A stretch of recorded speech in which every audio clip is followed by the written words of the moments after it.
Good morning. Welcome back to the Southern Bible Thumper channel. For this upload, we will be reading Deuteronomy chapter 19. When the Lord thy God hath cut off the nations, whose land the Lord thy God giveth thee, and thou succeedest them, and dwellest in their cities, and in their houses, thou shalt separate 3 cities for thee in the midst of thy land, which the Lord thy God giveth thee to possess it. Thou shalt prepare thee a way, and divide the coasts of thy land, which the Lord thy God giveth thee to inherit, into 3 parts, that every slayer may flee thither. And this is the case of the slayer, which shall flee thither, that he may live. Whoso killeth his neighbor ignorantly, whom he hateth not in time past, as when a man goeth into the wood with his neighbor to hew wood, and his hand fetcheth a stroke with the axe to cut down the tree, and the head slippeth from the helve, and lighteth upon his neighbor, that he die. He shall flee unto one of those cities, and live, lest the avenger of the blood pursue the slayer, while his heart is hot, and overtake him, because the way is long, and slay him, whereas he was not worthy of death, inasmuch as he hated him not in time past. Wherefore I command thee, saying, Thou shalt separate 3 cities for thee. And if the Lord thy God enlarge thy coast, as he hath sworn unto thy fathers, and give thee all the land which he promised to give unto thy fathers, if thou shalt keep all these commandments to do them, which I command thee this day, to love the Lord thy God, and to walk ever in his ways, then shalt thou add 3 cities more for thee, beside these 3, that innocent blood be not shed in thy land, which the Lord thy God giveth thee for an inheritance, and so blood be upon thee. But if any man hate his neighbor, and lie in wait for him, and rise up against him, and smite him mortally that he die, and fleeth into one of these cities, then the elders of his city shall send and fetch him thence, and deliver him into the hand of the avenger of blood, that he may die. Thine eye shall not pity him, but thou shalt put away the guilt of innocent blood from Israel, that it may go well with thee. Thou shalt not remove thy neighbor's landmark, which they of old time have set in thine inheritance, which thou shalt inherit in the land that the Lord thy God giveth thee to possess it. One witness shall not rise up against a man for any iniquity, or for any sin, in any sin that he sinneth. At the mouth of 2 witnesses, or at the mouth of 3 witnesses, shall the matter be established. If a false witness rise up against any man to testify against him that which is wrong, then both the men between whom the controversy is shall stand before the Lord, before the priests and the judges, which shall be in those days. And the judges shall make diligent inquisition. And behold, if the witness be a false witness, and hath testified falsely against his brother, then shall ye do unto him as he hath thought to have done unto his brother. So shalt thou put the evil away from among you. And those which remain shall hear and fear, and shall henceforth commit no more any such evil among you. And thine eye shall not pity, but life shall go for life, eye for eye, tooth for tooth, hand for hand, foot for foot. Good. Summarizing Deuteronomy chapter 19, Moses is continuing his extended farewell address to the second generation of Israel out of Egypt. So the group of people who left Egypt with Moses, who experienced the plagues or who witnessed the plagues, the group of people who crossed the Red Sea, all of that generation has died out. Moses is the only one left, and he's getting ready to die. So, because he don't want to say because I don't know why. The Bible does not say why. But Moses sacrificed his opportunity to live as an Egyptian because he was adopted by the Pharaoh's daughter. So he could have lived as an Egyptian. He's Hebrew. He felt a kinship and loyalty to his own group of people who were a slave class.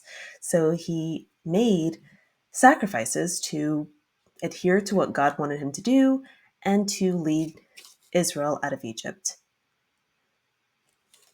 Because of the first generation of Israel out of Egypt, that first generation did not listen to God and take the land that he gave them because they were going to have to fight.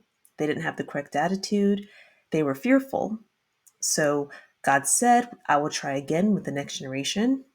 So also during that time of waiting till the next generation came about, Moses disobeyed God as well. That was Numbers chapter 20. to actually look.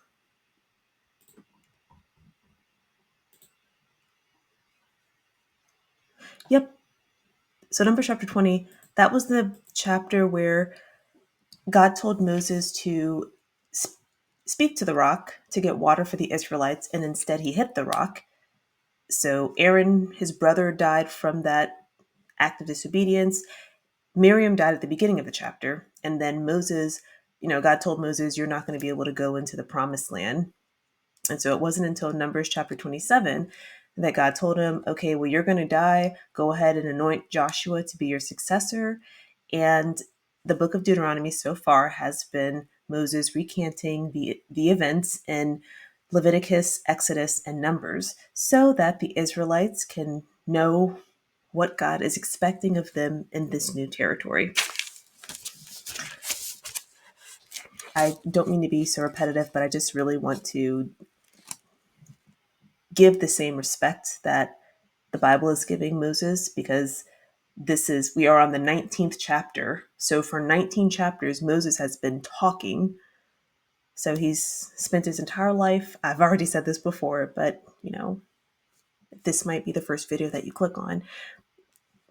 This man has made so many sacrifices, and he's been married twice, but his wives are nowhere to be mentioned. His children are nowhere to be mentioned. His brother is gone. His sister is gone. His brother's sons are gone. And so it's looking like he's getting ready to have to go up into a mountain and die alone when he's made all these sacrifices to be the leader for the Israelites.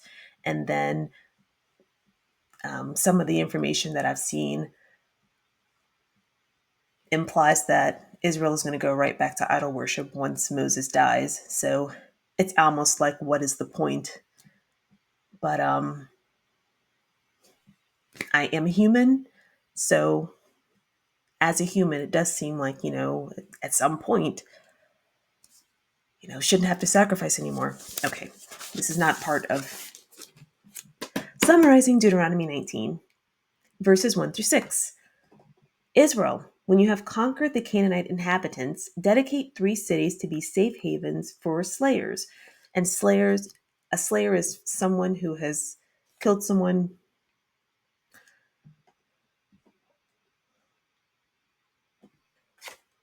Verse 4, a reason for these refuge cities. So there's an example given why a city like this would exist. And this is if someone has caused unintentional death. So the example given in verse 5 is a man goes to cut wood with a neighbor, his hand slips while handling the axe and causes the second man's death. So the person who caused the death is at risk for being pursued by a slayer when the situation is not worthy of death. So there's a long distance where it says the avenger of blood, he's in hot anger, but because the way is long, the way to the refuge city is long, it will give the slayer a chance to calm down. So it helps to discourage the avenger. Then we get to verse 7 to 10. If God gives you more land, add 3 more cities. And in Numbers chapter 35, that's the first time the refuge cities are mentioned. So in Numbers 35, 6 cities were supposed to be designated, but right now it's only been 3 cities so far. So if God gives you more land, add 3 more cities. You will be guilty of bloodshed if innocent deaths happen on your inherited land. So that's verses 7 through 10. Verses 11 through 13. This describes a scenario of unjust murder, or a murder that the person should not be allowed into the refuge city. A man who hates his neighbor and murders him then flees into a refuge city. The elders shall deliver him into the avenger, so he will die. Do not pity this man. Punish him to put away the guilt of shed innocent blood. Verse 14. Do not move your neighbor's property line. So landmark, boundary marker. Okay, landmarks. That's what it's saying.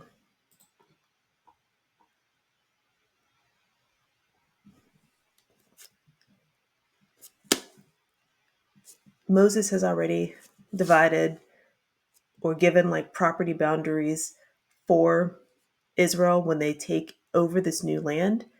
So, what Moses is saying here, the boundaries that we've set for every tribe, don't go moving them once you get over there because this is going to cause conflict. Well, I don't want to say this is because, but I'm just telling you that will cause conflict. We both know that will cause conflict. If we have that causes conflict now, don't do things over the neighbor's property line. So he's just going, don't move your neighbor's property line. Verse 15. 2 or 3 witnesses of a transgression is necessary to establish a claim of wrongdoing. So not just at the word of one person. It has to be 2 or 3 witnesses to establish a claim. Verses 16 through 20. If a liar makes a claim, both men must stand before the Lord, the priests, and the judges. When the liar is found guilty, punish them. And then at the end, there's a life for a life. There's this justice, this justice, this justice measure. Life for life, eye for eye, tooth for tooth, hand for hand, foot for foot. So the highlights that I would like to go over, priests and judges are needed to help provide order and justice. So that's what we have in this chapter. Then in Deuteronomy chapter 18, a prophet will be chosen. And then also in Deuteronomy chapter 17, a king will be chosen. So for Israel, there are all these additional layers of leadership that are necessary to help transition Israel from being a slave class into owning their own kingdom. Thank you so much for clicking on the video. That is all for Deuteronomy chapter 19.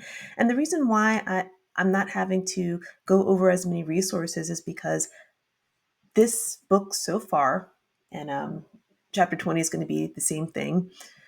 Moses is talking to Israel and he's rehashing what's happened in Exodus, Leviticus, and Numbers. So since we already went over that, we're just summarizing it. And I feel like I have a really good grasp of what this is saying. So that's why I don't have as many highlights or additional things to add, because this is more of a review. Thank you so much for clicking on the video. I love you. Have a wonderful day. Summarize.